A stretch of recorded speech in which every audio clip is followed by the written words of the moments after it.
السلام علیکم۔ سائنسی تحقیق نے ثابت کیا ہے کہ قدرتی غذا سے حاصل کردہ مرکبات، جنہیں نیوٹراسیوٹیکل کہا جاتا ہے، انفلیمیٹری باؤل ڈیزیز کے علامات کو کم کرنے میں مددگار ثابت ہو سکتے ہیں۔ نمبر 1، پولیفینولز۔ پولیفینولز ڈائریکٹلی آنتوں کے سوزش کو کم کر سکتے ہیں۔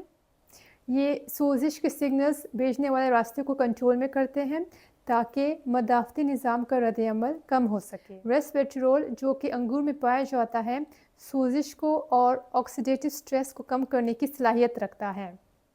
گریپ سیڈ ایکسٹریکٹ یعنی انگور کے بیجوں کا عرق آنتوں کی دیواروں کو مضبوط بنا کر لیکی گٹ کو کم کر سکتا ہے، اور لیکی گٹ میں آنتوں کی دیواریں کمزور ہو جاتی ہیں اور اس میں چھوٹے چھوٹے سوراخ بن جاتے ہیں، جس سے کھانے کے ذرات اور جراثیم خون میں چلے جاتے ہیں۔ پومیگرینیٹ ایکسٹریکٹ یعنی انار کا عرق کے استعمال کرنے سے آنتوں میں اچھے بیکٹیریا یعنی لیکٹک ایسڈ بیکٹیریا اور بیفیٹو بیکٹیریا کی مقدار میں اضافہ دیکھا گیا ہے، اور نقصان دہ بیکٹیریا یعنی ایکولائی کی مقدار میں کمی دیکھی گئی ہے، جو کہ انفلیمیٹری باؤل ڈیزیز کے علامات کو بہتر بنا سکتا ہے۔ اس میں ایک اہم بات یہ ہے کہ جو پولیفینولز ہیں وہ جسم میں ڈائریکٹلی ایبزارب نہیں ہوتے، بلکہ آنتوں میں موجود بیکٹیریا ان پولیفینولز کو میٹابولائٹ میں تبدیل کرتے ہیں، اور یہ میٹابولائٹس اپنے اصل مرکبات سے زیادہ مؤثر اور جسم میں زیادہ آسانی سے ایبزارب ہو سکتے ہیں۔ مثلاً کہ ہائیڈروکیفیک ایسڈ، جو کہ کیفیک ایسڈ سے حاصل کیا جاتا ہے، اور سویابین سے حاصل کردہ آئسوفلیوون گلائکوسائڈ نے کولائٹس کے علامات کو بہتر بنانے میں امید افزا نتائج دکھائے ہیں، اور یہی وجہ ہے کہ آئندہ تحقیق کو ان پاورفل میٹابولائٹس پر غور کرنا چاہیے۔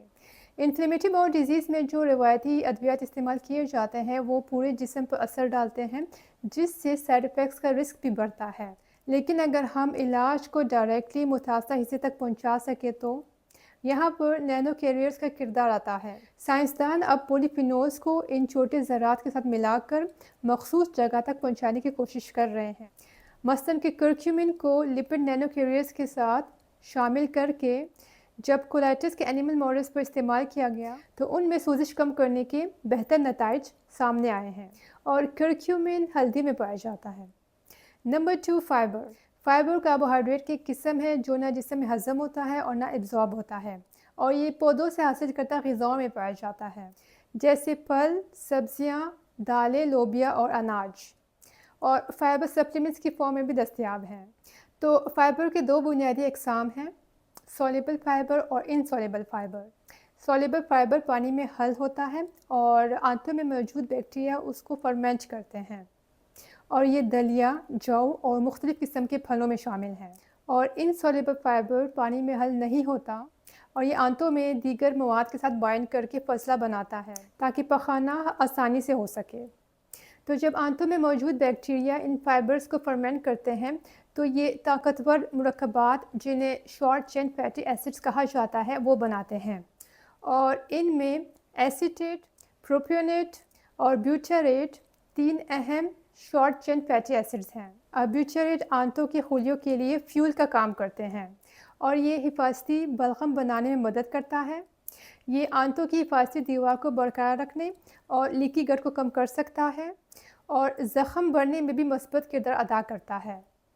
چونکہ آئی بی ٹی کے مریضوں میں اچھے بیکٹیریا کی تعداد کم ہوتی ہے، اس لیے ان میں شارٹ چین فیٹی ایسڈز کی مقدار بھی کم ہوتی ہے۔ Number 3، vitamin D.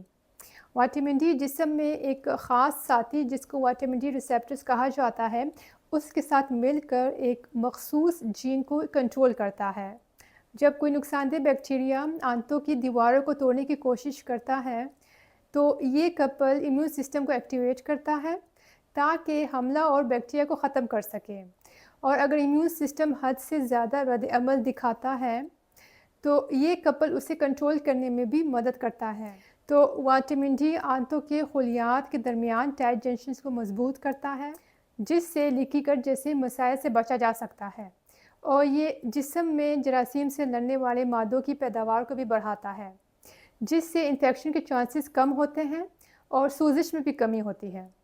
ایک بڑی ریسرچ ریویو نے یہ بھی پایا ہے کہ اگر آئی بی ٹی کے مریضوں میں وٹامن ڈی کی سطح بڑھائی جائے تو معیار زندگی بہتر ہوتی ہے، بیماری کے حملے یعنی فلیئرز میں کمی آتی ہے، اور ہڈیوں اور پٹوں کے دردوں میں بھی کمی آتی ہے۔ اور جو مریض اینٹی ٹیومر نیکروسس فیکٹر الفا جیسی دوائی استعمال کرتے ہیں ان کے لیے وائٹامن ڈی سپلیمنٹیشن ان ادویات کی افادیت بڑھا سکتا ہے۔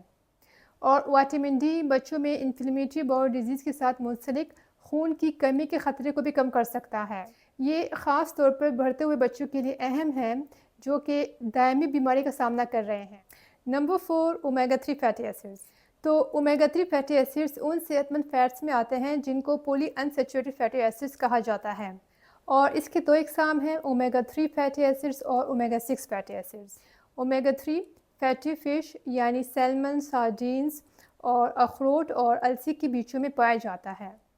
اومیگا 6 اور اومیگا 3 دونوں ہماری صحت کے لیے بہت ضروری ہے، لیکن مسئلہ یہ ہے کہ آج کل کی ماڈرن ڈائٹ میں اومیگا 6 بہت زیادہ ہو گیا ہے۔ اکثر اومیگا 6 اور اومیگا 3 کا جو تناسب ہے وہ 15:1 یا اس سے بھی زیادہ ہوتا ہے، اور ماہرین کا کہنا ہے کہ جو صحت مند تناسب ہے وہ 4:1 کے قریب ہونا چاہیے۔ اور اومیگا 6 کی زیادتی جسم میں سوزش کو بڑھاتا ہے اور اومیگا 3 سوزش کم کرتا ہے۔ تو لانگ چین فیٹی ایسڈ جیسے کہ ای پی اے اور ڈی ایچ اے لینے والوں میں السریٹیو کولائٹس کا خطرہ کم ہو سکتا ہے۔ فش آئل کے علاوہ مائکرو الجی کا اینیمل اسٹڈیز میں انفلیمیٹری باؤل ڈیزیز کے حملے کو روکنے اور بہتر کرنے کے امید افزا نتائج سامنے آئے ہیں۔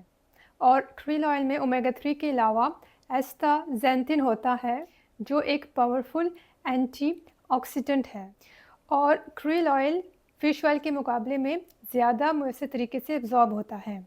اور اگر اومیگا 3 کو 5 امینو سیلیسیلک کے ساتھ ملایا جائے تو دوا کی خوراک کم کرنے میں بھی مدد مل سکتی ہے۔